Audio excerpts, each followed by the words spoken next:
بسم اللہ الرحمن الرحیم۔ شروع کرتا ہوں اللہ کے پاک نام سے جو بہت بڑا مہربان نہایت رحم والا ہے۔ دوستوں، بہنوں، بھائیوں، بزرگوں، السلام علیکم ورحمۃ اللہ وبرکاتہ۔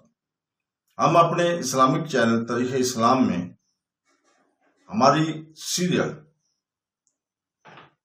اسلامی میراث کی کہانیوں میں خوش آمدید کہتے ہیں، اور اس کی ذیلی جو ہے ہماری قسط سیریل مکہ فتح مکہ کی 10 نمبر پارٹ 10 ہے۔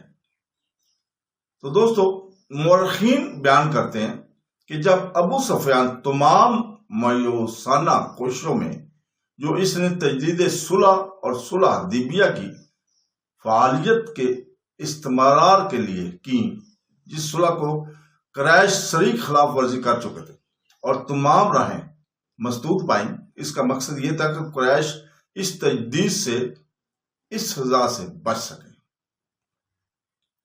جس کا خیانت اور نقص صلح کی وجہ سے انہیں مسلمانوں کی طرف سے ملنا متوقع تھی۔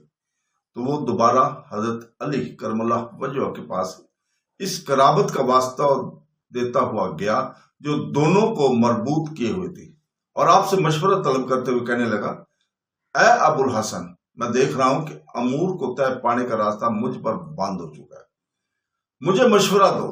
حضرت علی کرم اللہ وجہہ نے فرمایا، تو قریش کا سردار اور ان کا بڑا طاقتور آدمی ہے، تو اپنے خاندان کے درمیان پناہ دے۔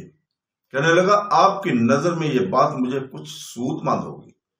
حضرت علی کرم اللہ وجہہ نے فرمایا، خدا کی قسم، میرا خیال تو یہ نہیں، لیکن اس کے سوا میں تیرے لیے اور کوئی راستہ نہیں پاتا۔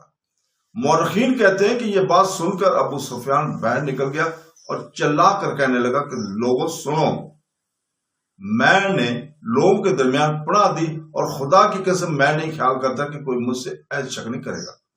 اور وہ حضرت نبی کریم صلی اللہ علیہ وسلم کے پاس گیا اور کہنے لگا، اے محمد صلی اللہ علیہ وسلم، میں نے لوگوں کے درمیان پناہ دے دی ہے، اور خدا کی قسم میں نہیں خیال کرتا کہ کوئی مجھ سے ایسی شک نہیں کرے گا اور نہ میری پناہ کو رد کرے گا۔ تو رسول اللہ صلی اللہ علیہ وسلم نے فرمایا، تو حضور پاک صلی اللہ علیہ وسلم نے فرمایا، اے ابو سفیان، کیا تو یہ بات کہتا ہے؟ اور ابو سفیان کی یہ بات آخری مایوسانہ کوشش تھی کہ شاید وہ اس طرح قریش کو اس جنگ سے بچا دے جس کی توقع میں وہ راتیں گزار رہے تھے، لیکن یہ ایک ناکام کوشش تھی۔ ابو سفیان نے قریش کو حلفائے رسول کے ساتھ خیانت کرنے اور نقص عہد کے سزا سے بچانے کے لیے رسول پاک صلی اللہ علیہ وسلم سے تجدید صلح کروانے میں اپنے ترکش کو تمام تیروں، کوششوں اور واسطوں سے خالی کر دیا، اور تمام کوششوں واسطوں میں ناکام ہونے کے بعد اس نے مدینہ کو چھوڑ دیا اور قریش کے پاس اس متوقع جنگ کے انتباہ کو لے گیا جس کے فیصلے کے خود انہوں نے اپنے خائن ہاتھوں سے آگ دکھائی تھی۔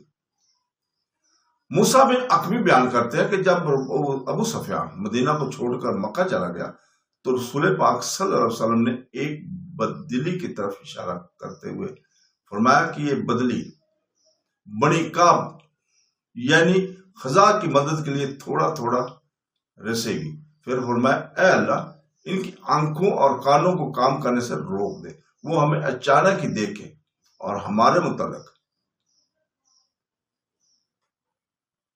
تو دوستو، جس وقت سے قریش نے اپنے نمائندے ابو سفیان کو مدینے بھیجا تھا، اس وقت سے وہ شدید خلق سے دوچار تھے۔ انہیں یہ خوف دامنگیر تھا کہ قریش اور بنی کنانہ کے فعل کے بعد صلح حدیبیہ ٹوٹ گئی ہے، اس لیے حضرت نبی کریم صلی اللہ علیہ وسلم ان سے جنگ کریں گے، اور قریش کے قلق اور اضطراب میں مزید اضافہ اس وجہ سے ہو گیا کہ ابو سفیان کی غیر حاضری طویل ہو گئی، یہاں تک کہ مکہ میں مشرکین کے سرداروں پر شکوک غالب آ گئے اور انہوں نے ابو سفیان پر اسلام قبول کرنے کی تہمت تراش دی، اور ان میں سے ایک نے کہا کہ خدا کی قسم، ہم نے اسے دیکھا ہے کہ وہ ثابت ہو گیا اور پوشیدہ طور پر محمد صلی اللہ علیہ وسلم کا پیروکار بن گیا اور اپنے اسلام کو چھپاتا ہے۔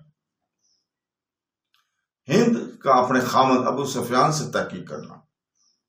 یہاں پہ ہم وہ بیان کرتے ہیں کہ جب ابو سفیان مکہ میں واپس آیا اور اپنے گھر میں داخل ہوا تو اس کی بیوی ہند نے اسے اطلاع دی کہ قریش اس پر تہمت تراشتے ہیں۔ پھر جو کچھ اس نے مدینہ میں قریش کے لیے کہا تھا اسے پوچھتے ہوئے کہنے لگی تجھے قید کر لیا گیا تھا، حتیٰ کہ تیری قوم نے تجھ پر بہتان لگایا۔ اگر اتنے طویل قیام کے بعد تو ان کے پاس کامیاب ہو کر آیا ہے تو فی الوقت مرد ہے۔ پھر ابو سفیان اس کے پاس ایسے بیٹھ گئے جیسے مرد عورت کے پاس بیٹھ جائے، اور وہ اس سے حالات پوچھنے لگی اور کہنے لگی تو نے کیا کچھ کیا ہے؟ تو ابو سفیان نے اسے سارے حالات بتائے اور کہا کہ مجھے جو کچھ حضرت علی کرم اللہ وجہ نے کہا تھا وہی ہوا ہے۔ تو ہند نے اس کے سینے پر اپنی دونوں ٹانگیں دے ماری اور کہا کہ تو قوم کا برا ایلچی ہے۔ ابو سفیان نے قریش کے ان سرداروں کے ساتھ میٹنگ کی جنہوں نے ان سے صبر مدینہ کے نتائج کے متعلق ایک جامع تقریر کرنے کا مطالبہ کیا تھا۔ اس نے سرات کے ساتھ اپنی ناکام کوششوں کی تمام مراحل کو بالتفصیل بیان کیا۔ موسیٰ بن عقبہ نے کہا کہ ابو سفیان مکہ میں آیا تو قریش نے اسے کہا تیرے پیچھے کیا ہے؟ کیا تو محمد صلی اللہ علیہ وسلم سے کوئی تحریر یا عہد لایا ہے؟ ابو سفیان نے جواب دیا کہ خدا کی قسم کچھ نہیں لایا، انہوں نے میری بات ماننے سے انکار کر دیا۔ پھر میں نے ان کے اصحاب کا پیچھا کیا تو میں نے کسی بادشاہ کی قوم کو بھی ان سے زیادہ فرما بردار نہیں پایا۔ ہاں، حضرت علی کرم اللہ وجہ نے مجھے کہا تھا کہ تو لوگوں کو پناہ دینے کا التماس کر اور اپنی قوم کی پناہ کا التماس کر، اور تو خود قریش کا بڑا سردار ہے اور ان سب سے اس امر کا زیادہ حقدار ہے کہ تیرے پناہ دینے کے عہد کو نہ توڑا جائے۔ تو میں پناہ دینے کے لیے کھڑا ہو گیا۔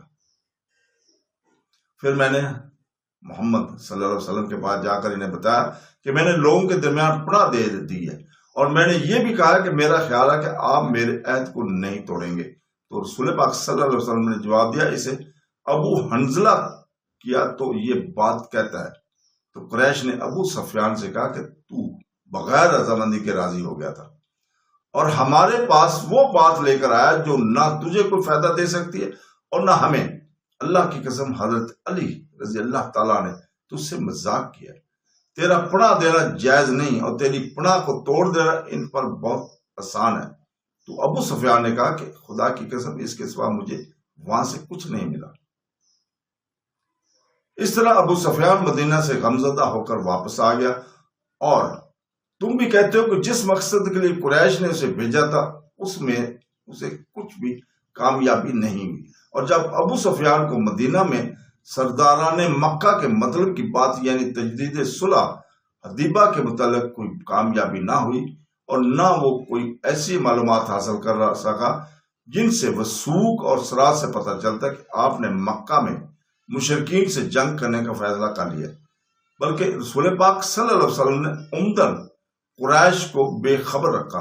اور جب ابو سفیان آپ کے پاس تجدید صلح کا مطالبہ کرتا ہوا آیا تھا، آپ نے اسے یہ کہہ کر قریش کو حیرت میں ڈال دیا کہ ہم حدیبیہ کے روز کے جانے والی صلح اور مدت پر قائم ہیں۔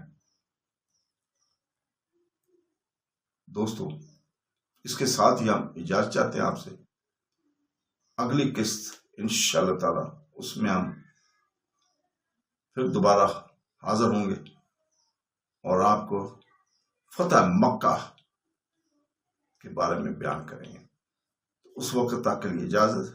اللہ تعالیٰ سے دعا کرتے ہیں کہ یا اللہ ہمیں قرآن پاک پڑھنے، اس کو ترجمے کے ساتھ پڑھنے اور اس کو سمجھنے، اور اللہ تعالیٰ ہمیں اپنے پیارے نبی صلی اللہ علیہ وسلم کے کلام حدیث مبارکہ کو پڑھنے اور اس کو سمجھنے کی توفیق عطا فرمائے، اور ہمیں قرآن پاک کے احکامات اور حضور پاک کی سنت رسول پر چلنے کی توفیق عطا فرمائے۔ تو دوستو، انشاءاللہ تعالی اگلی قسط میں ہم دوبارہ حاضر ہو کے یہیں سے شروع کریں گے جہاں ہم نے یہ روکا ہے سلسلہ، اور اس سلسلے کو ہم لے کر چلتے رہیں گے انشاءاللہ تعالی بفضل خدا۔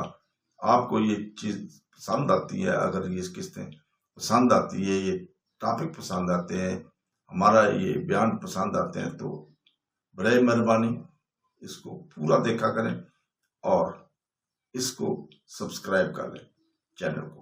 اللہ حافظ۔